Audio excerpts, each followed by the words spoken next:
यथा देहे तथा देवे।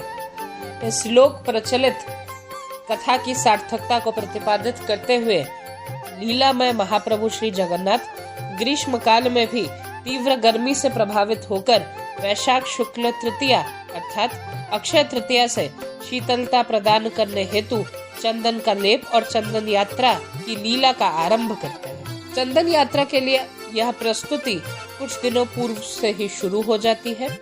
इसके लिए विशेष रूप से घटुआरी सेवकों के द्वारा चंदन बनाकर चंदन यात्रा के पूर्व दिन अर्थात द्वितीय तिथि को ही भोग मंडप घर के चंदन का अधिवास होता है। अक्षय तृतीया के दिन प्रातः से मंगल आरती, अवकाश नीति एवं गोपाल वल्लभ भोग और प्रातः राज भोग संपन्न होने के बाद भगवान जी के वस्त्र परिवर्तित कर स्वतंत्र रूप से यात्रांगी महास्नान पूजा अनुष्ठित होती है। यात्रांगी महास्नान पूजा होने के बाद भगवान जी को नव वस्त्र से सुशोभित किया जाता है और स्वर्ण अलंकारों से सज्जित किया जाता है। स्वर्ण अलंकार सज्जित होने के बाद भगवान जी के लिए अधिवासित चंदन को उनके निकट पूजा पंडा, पति महापात्र एवं मुदिरस सेवकों के द्वारा श्री मंदिर की परिक्रमा लगवाते हुए उस चंदन को भगवान जी के निकट लाया जाता है।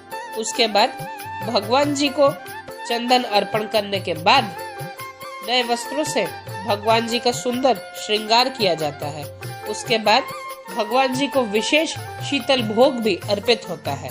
शीतल भोग अर्पित होने के बाद विधिवत रूप से पूजा पंडा सेवकों के द्वारा मध्याह्न राजभोग या मध्याह्न धूप पूजा अनुष्ठित होती है।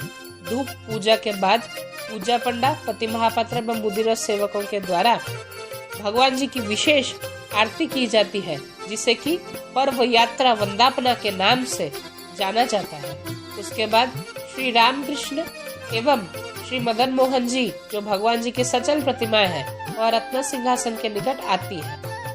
रत्न सिंहासन के निकट यह प्रतिमाओं के आने के बाद भगवान जी से सचल प्रतिमाओं को आज्ञामाला प्राप्त होती है। आज्ञामाला प्राप्त होने के बाद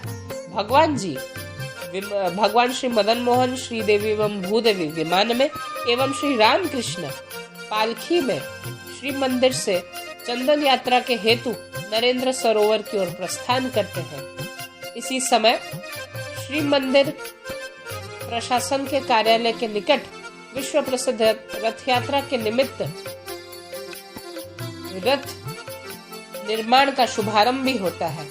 यह प्रक्रिया के लिए श्री मदन मोहन जी भी उधर प्रत्यक्ष रूप से उपस्थित रहते हैं। इसी भाव से अक्षय तृतीया की यह नीति अत्यंत हर्षोल्लास के साथ श्री मंदिर में मनाई जाती है। जय जगन्नाथ।